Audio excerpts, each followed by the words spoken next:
Thank you so much, Dr. Amit, and wonderful to be a part of this course. I hope my slides are visible. Yes.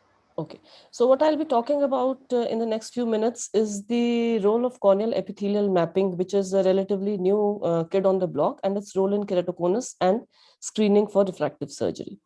Now we know that the corneal epithelium serves multiple functions, but the one which is most recently being recognized is that it also contributes to the refractive power of the cornea. And that's different in different zones, and which is why it has led to an increasing interest in the realm of the refractive surgery. And we can see from these recent publications that not only refractive surgery, but also keratoconus and the early diagnosis, it's important. And why is that so? I'll be coming to it in the next few slides. From the practical point of view, epithelial mapping can be done using a very high frequency digital ultrasound or the newer generation of the spectral domain OCTs.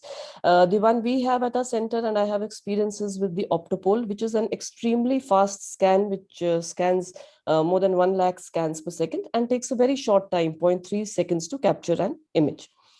And this is how a map would look like, where you have the OCT scan, the pachymetry, and the epithelial mapping, which is shown at the bottom. Now, it's important to understand that even in a normal eye, the epithelium varies. There's topographic variation. So the epithelium is thickest in the center, and it is slightly less thick in the inferior cornea, but it is thinnest superiorly and temporally. And that's because of the effect of the blinking of the lids. Now, this is some data from our population. This was data for around 65 eyes. And we've seen that in our North Indian population, the central epithelial thickness is at the higher end of the spectrum, which has been reported for the from the rest of the world.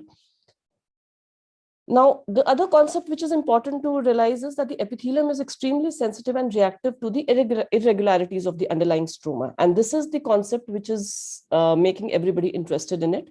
The epithelium tends to mask these imperfections by becoming thicker over the valleys and thinner over the hills. But also important to understand that the epithelium responds to the underlying curvature and also to the rate of change of curvature, but not the stromal thickness per se. So for example, in a case of keratoconus, some area is flat because of scarring. The epithelium will thicken over it rather than thinning over it as would normally be seen. A few examples to understand this concept. So this is a 24-year-old female with unilateral keratoconus in the left eye. And we can see that she has an advanced keratoconus with posterior elevation. And once we look at the epithelial maps, the right eye, which has no ectasia, has a normal epithelial pattern maintained, whereas the left eye, the epithelium has thinned over the hill, as can be seen by the yellow arrows and the blue areas on the epithelial mapping.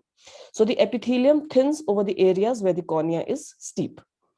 At the other end of the spectrum, we have a 20-year-old patient who came for refractive surgery, a small refractive error. And he has a pachymetry, Kmax is around 46 diopters. The pachymetry is less than 450 microns. But we see on the Bell and Ambrosio maps that there is no anterior or posterior elevation. So basically, till now, whatever the technology we've had, we understand that this is a patient with a thin but a regular cornea. And the epithelium reflects that story. Because there are no hills and no valleys, so the normal pattern of the epithelial and stromal thickness is followed. The top maps show the corneal pachymetry, which is thinnest inferiorly, and the epithelium, which is thinnest superiorly. So what are the clinical applications of epithelial mapping? So it is being increasingly used for diagnosis and screening. So like I mentioned, early detection of form-fused keratoconus and safer screening for refractive surgery. I'll be coming to this again a little later. If we know how thick the epithelium is, the refractive procedures can be refined, whichever are based on the epithelial mapping or the topography, because the epithelium is actually the first topographic layer of the cornea.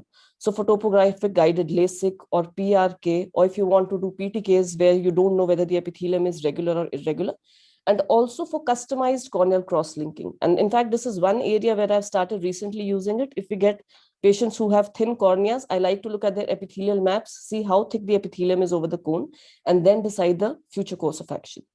The third field where it can be of immense help is in differentiating the trues from the pseudos.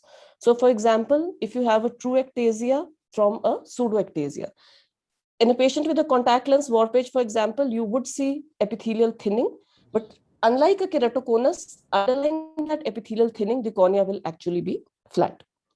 So just a few examples again. This is a patient who has frank keratoconus in one eye. The other eye is just showing a little bit of irregularity on the anterior topography. But if we see where the white arrow is pointing, the epithelial thinning is showing it's just a hint of the beginning of an epithelial thinning, and this should get us to get our guard up. Another case scenario which we come across frequently. So this is an 18-year-old female who wants refractive surgery. The refraction is stable, the pachymetry is good in both sides, but we just see a bit of a posterior elevation in the middle, that is the exclusion map, but not on the difference map. And the epithelium, if we see the temporal epithelium in the left eye is a shade thinner than the corresponding area on the other side. So now the dilemma is that in view of adequate pachymetry, refractive stability, a normal D value, are the epithelial findings sufficient to reject this patient? Now, what literature says about this is that although epithelial profiles are valuable in screening for ectatic disorders, they are not sufficiently predictable yet in isolation. And this has been my experience also. The reason for this being that we say that the epithelium follows the curvature. So if in early cases of ectasia, it is the posterior surface which is affected and not the anterior surface. And since the epithelium is following the curvature, usually we will not be able to pick it up in most cases. In some we would. But where this has a role is that with logistic regression models. So if you are using AI machine learning, this is where it would help us. We feed the data of different populations into the data and match it up with other data from the other machines. And that is where it would have a greater role. And this is again our own data from some eyes where we had normal eyes and form fruste keratoconus. And we've seen that the central epithelium in form fruste eyes is approximately 8 to 9 micrometers thinner. And the only other quadrant where the epithelium was thinner was the outer inferotemporal quadrant shown in the green. And perhaps these are the areas which one can look at if one is in a little bit of doubt. And this data we've sent for publication, it's under review. And a last interesting case to conclude. So this was a 30-year-old female who was diagnosed as keratoconus at an outside center, and she actually came to us for bilateral cross-linking. The center showed some steepening, but it was a 600 micron thick cornea. The anterior elevation was there, but no posterior elevation. And now the epithelium, it's not that we go in this order, but just to demonstrate, I'm just trying to show that the epithelium over the cones was thicker, whereas if it was a case of ectasia, we would expect it to be thinner. And if you look at the cornea, there's irregular heaped up epithelium in the pupillary area. And this was basically a case of pseudokeratoconus due to epithelial basement membrane dystrophy, which the initial ophthalmologist who had examined this patient had missed. So just to show that sometimes when you are confused or you miss certain findings, which one actually should not be, it can come to your rescue. So to conclude, epithelial mapping is an exciting tool with the potential to further refine corneal and refractive practices.